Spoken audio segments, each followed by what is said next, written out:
What you are observing right now is the original Pineview Wildlife Hospital, and the facility, our medical hospital, is the structure on your left. That is 1869 in its originality, and it used to house a variety of farm animals. And family and friends and volunteers spent 2 years creating the medical facility that you see in front of you right now. In addition, you're also observing our educational enclosures. And next to our facility, you can see a variety of different enclosures, and that's where our resident educational ambassadors reside, both over winter and in the summertime. We do have a few that need to be brought into the center that we have set up in the back part where they stay over winter. Those are the migratory birds that wouldn't be here because it's too cold.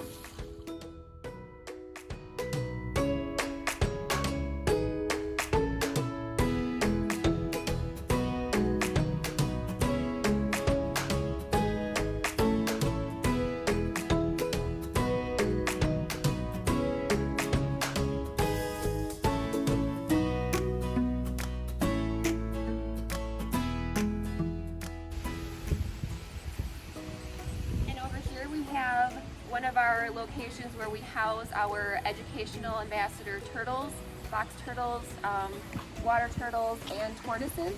We have this entire stand over here. We have many enclosures that we have very similar to this one here, where we were able to have them out and get them exercise outdoors in the summertime. And you can see this is where they are housed throughout the season. It also is temperature regulated so that they stay in the perfect condition that they're supposed to be in the wild. Many of these are non-releasable, so they are here to stay.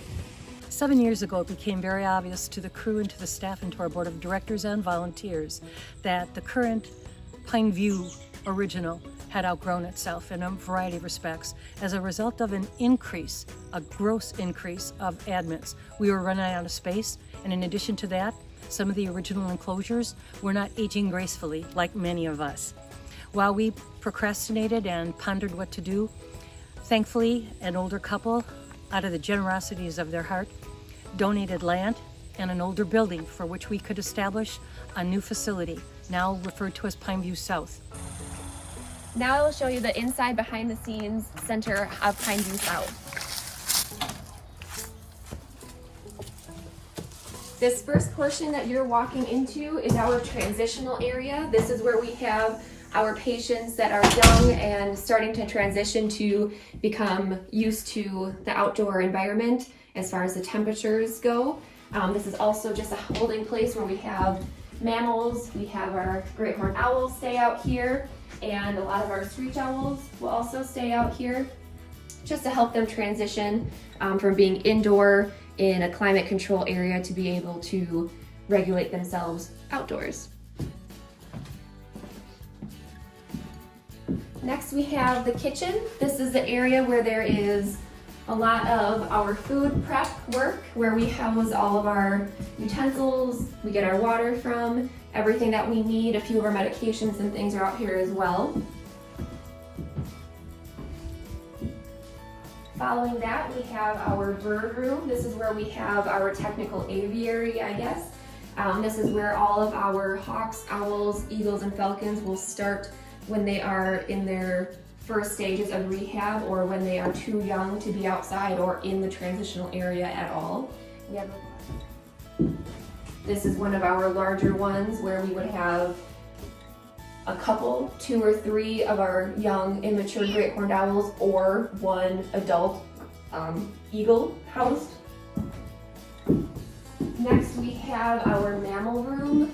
This is where we will have a variety of species such as young coyote, young fox, we've had badger, and again we have the variety of different enclosures where as they get older and mature and are able to do more and self-regulate their temperatures, we will move them up.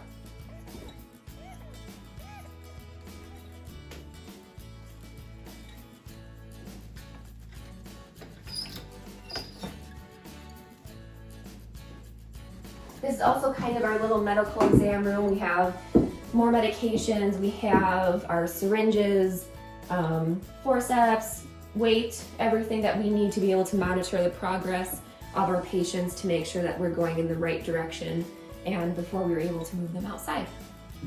What you're seeing now is where we house our small, our still very young, immature, and juvenile fox, coyote, and badger, our mammal enclosures. This allows them to be on the grass, on the ground, get a little bit more stimulation than they have in the kennel calves. It also allows them to start socializing, to start playing, and to get used to the outdoor environment, climate.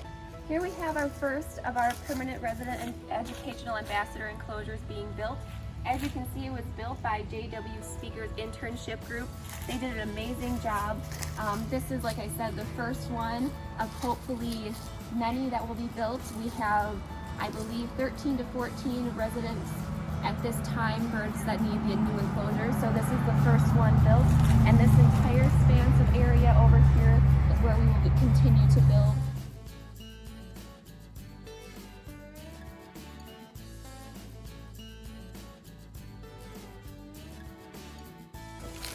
It is a large structure that meets all of the appropriate enclosure dimensions.